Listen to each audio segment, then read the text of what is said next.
नमस्कार दोस्तों, जैसा कि आपको पता है हम 1857 की क्रांति का अध्ययन कर रहे हैं। हमने 1857 की क्रांति के कारणों का, उनके स्वरूपों का अध्ययन किया और 1857 की क्रांति जो कि सबको पता है कि अपने पूर्ण लक्ष्य को प्राप्त करने में सफल रही थी। तो आज हम देखते हैं कि आखिर वो कौन से कारण थे, कौन सी कमियाँ थी, वो कौन सी गलतियाँ थी जिसकी वजह से 1857 की क्रांति है वो अपने लक्ष्य को प्राप्त करने में असफल रही और अंग्रेज अपनी कूटनीतिक चालों और स्वार्थता की वजह से हमें एक बार पुनः अपने शिकंजे में कसने में सफल रहे। तो हम देखते हैं कि 1857 की क्रांति के ऐसे कौन से कारण थे। सबसे पहले हम देखते हैं कि 1857 की क्रांति की असफलता का जो कारण माना जाता है वो एक निश्चित समय से पूर्व शुरू हुआ। निश्चित समय से पूर्व ये क्रांति शुरू हो गई थी। इसके लिए दिन निर्धारित किया गया था 31 मई 1857। 31 मई 1857 को उनकी योजना के तहत संपूर्ण भारत में एक साथ विद्रोह करना था, ठीक है ना। लेकिन जो सैनिक है वो ज़्यादा उग्र हो गए थे और कारतूस वाली घटनाओं से उनके जो धार्मिक भावना थी उनको ठेस पहुंची थी। इसलिए 10 मई 1857 को ये क्रांति शुरू हुई। तो समय से पूर्व ये शुरू होने के कारण से सभी जगह एक साथ शुरू नहीं हुई, इसलिए अंग्रेज इसको दबाने में सफल हुए, ठीक है। हमारे कई सिपाही और कई जगह लोग 31 मई का इंतजार करते थे कि 31 मई को विद्रोह की शुरुआत करेंगे, लेकिन कुछ जगहों पर ये 10 मई से शुरू हो गई। इसलिए अंग्रेज है वो अलर्ट हो गए और कुछ जगहों पर जहाँ विद्रोह हुआ उसको कुचलने में वो सफल रहे। तो जो सबसे पहला कारण जो बताया जाता है 1857 की क्रांति की असफलता का वो है ये निश्चित समय से पूर्व उसका शुरू होना। दूसरा कारण है देसी राजाओं का देशद्रोही रूप। हमने देखा कि देसी राजा जो देसी राज्य के जो प्रधान थे उन्होंने 1857 की क्रांति में अंग्रेजों का सहयोग दिया। अंग्रेजों को उन्होंने सैनिक मदद दी, अंग्रेजों को उनको जो गुप्त जो जानकारी थी वो मुहैया करवाई, ठीक है ना। तो इसकी वजह से जो देसी राज्य है वो अंग्रेजों के साथ थे, जिसके कारण से हम एक बार और अंग्रेजों की चाल में फंसे। उनकी कूटनीतिक बांटो और राज करो की नीति है वो सफल रहे।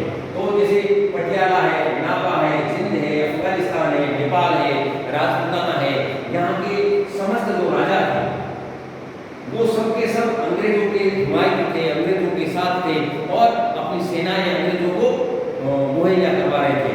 तो उनको आर्थिक सहायता और सैनिक सहायता और गुप्त जो सूचनाएं थी उनको सूचना हो रही थी, जिसकी वजह से हमारी योजना है वो पूर्ण परिणति की ओर नहीं पहुंच पाई। अगला जो कारण है सांप्रदायिकता का खेल।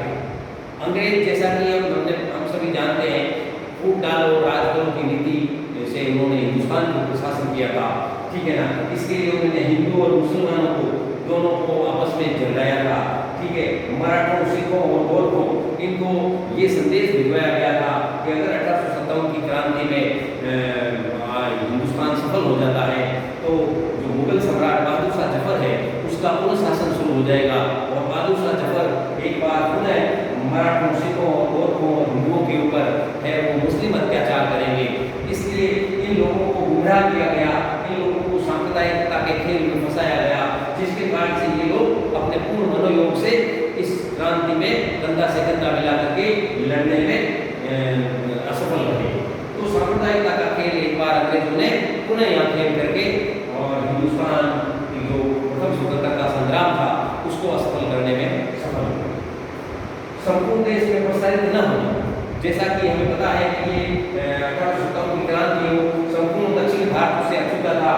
पंजाब का अधिकांश भाग में ये क्रांति नहीं हुई थी।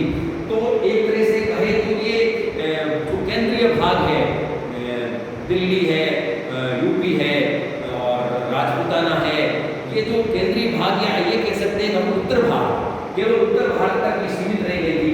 इसलिए ये संपूर्ण देश में ये एक साथ नहीं फैली, इसलिए अंग्रेज इसको दबाने में सफल रहे। अगर ये संपूर्ण देश में एक साथ ही विद्रोह होता तो शायद संभव होता कि हम अंग्रेजों को भारत से खदेड़ देते और भारत माता है जो एक 125 साल पहले स्वतंत्र हो जाती। लेकिन हम देखते हैं कि ये क्रांति दक्षिणी भारत और पंजाब के अधिकांश भागों में नहीं फैली थी। इसलिए जो सीमित क्षेत्र में ये फैली थी, जिससे अंग्रेज है वो इसको दबाने में सफल हो गए। शस्त्रों का अभाव, अगला कारण है शस्त्रों का अभाव। जैसे कि जो क्रांतिकारी थे उनके पास क्या आर्थिक साधनों की कमी थी, आर्थिक दृष्टि से वो कमजोर थे, उनके पास धन नहीं था, इसलिए वो आधुनिक अस्त्र शस्त्र खरीदने में असफल थे, ठीक है ना। जबकि दूसरी ओर अंग्रेजों के पास तोपें और बंदूकें, जो आधुनिक यूरोप की जो सबसे आधुनिकतम टेक्नोलॉजी के आधार पर बनाई गई थी, लंबी दूरी तक ये तोपें और बंदूकें मार कर सकती थी। तो इन लंबी दूरी तक मार करने वाली तोपों और बंदूकों का सामना है वो क्रांतिकारी नहीं कर पाए, और क्रांतिकारियों के पास वही जो प्राचीन जो तलवार है, भाला है, तीर कमान है, उन्हीं से उन्होंने युद्ध लड़ा, जो कि इस आधुनिक हथियारों के सामने वो एक नगण्य समान थे। इसलिए आधुनिक अस्त्र शस्त्रों के अभाव के कारण से भी 1857 की क्रांति है वो असफल रही। सहायक साधनों का अभाव, सहायक साधनों का अभाव, जैसे कि अंग्रेज यहाँ शासक वर्ग था, इसलिए उनके पास जो डाक है, कार है, संचार है, परिवहन है, रेलवे है, ये सभी जो साधन सुविधाएं थी वो अंग्रेजों के साथ थी। भारतीयों के पास किसी भी प्रकार की कोई सुविधा नहीं थी। तो अंग्रेज है वो इस विद्रोह को दबाने में, इन सहायक साधनों से दबाने में सफल रहे, ठीक है ना। जो रेलवे का जो विकास किया गया था, संपूर्ण भारत में रेल का जाल बिछा दिया गया था, इसलिए जहां भी विद्रोह होता रेल में सैनिक भर करके उस विद्रोही स्थान पर सेना पहुंचा दी जाती थी, और उस विद्रोह को दबाने में अंग्रेजी सैनिक है वो सफल होते थे। और डाक और कार से ये सूचनाएं अतिशीघ्र वहां पहुंचा दी जाती थी कि फला स्थान पर है वो विद्रोह हो गया है और वहां पर विद्रोहियों ने अधिकार कर लिया है। इसलिए तुरंत प्रभाव से जो रेल से वहां पे सेना भेज दी जाती थी और इस विद्रोह को दबा दिया जाता था। सैनिक संख्या में अंतर, जैसे जो विद्रोही थे वो गिने चुने थे, ठीक है ना। संपूर्ण भारत जैसे कि हमने देखा कि संपूर्ण लोग इसमें भाग ले लिया था, लेकिन दूसरी ओर अंग्रेजों के पास सेना ज्यादा थी और अंग्रेजों ने बाहर से भी सैनिक सहायता मंगवाई थी। अंग्रेजों के पास 90,000 सैनिक थे, ठीक है। दूसरी ओर हमारे जो देसी राजा है उन्होंने भी अंग्रेजों को सैनिक सहायता दी थी। इस प्रकार से जो सेना का जो संतुलन था, सेना का जो अनुपात था, वो भी विद्रोहियों का कम था और ब्रिटिश गवर्नमेंट का अधिक था, या ईस्ट इंडिया कंपनी का अधिक था। इसलिए संख्या में या संख्या बल में अधिक होने के कारण भी ये विद्रोह है वो सफल नहीं हो सका।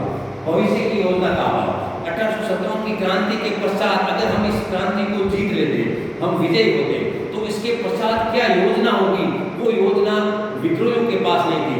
विद्रोही उसी पुरानी ढर्रे को लेकर के चल रहे थे कि अगर 1857 की क्रांति में हम अंग्रेजों को भारत से बाहर भगाने में सफल हो जाते हैं तो पुनः वही बहादुर शाह जफर मुगल सम्राट को है दिल्ली का बादशाह घोषित कर दिया जाता। हालांकि अगर ये वो ऐसा होता तो ये जो व्यवस्था, जो प्राचीन व्यवस्था है वो बहुत ही दूषित हो चुकी थी।